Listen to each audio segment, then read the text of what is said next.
everyone, welcome back to another video from Webtech Tutorial. In today's episode, I'm going to be showing you how to change your PIN on Roku account. So let's dive in straight into the video since the process is quite easy. First of all, open a web browser and type in roku.com in the search box. Also make sure to log into your roku.com account by entering your correct credentials. Once you're signed in, go ahead and mouse over to your profile icon at the top right. In the pop-up, click on My Account. Under the Account tab, click on the Account Info button. Now, from this page, scroll down and click on PIN/Parental Controls option under Device Setting. If you've not created a PIN yet, click on Create PIN and enter your 4-digit PIN you'd like to set. Now click on Save PIN if you want to create a new PIN for your Roku account. Once your PIN preference has been updated, you will need to enter the 4-digit PIN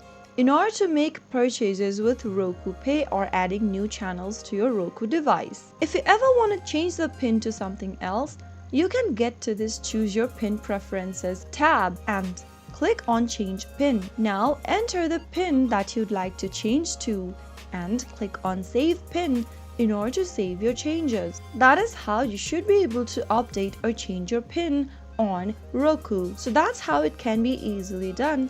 If you found the video to be helpful, go ahead and give us a thumbs up. Don't forget to subscribe to our channel by hitting the subscribe button. Also press the bell icon so that you'll never miss another upcoming upload from us. I'll see you again in the next video. Goodbye till then.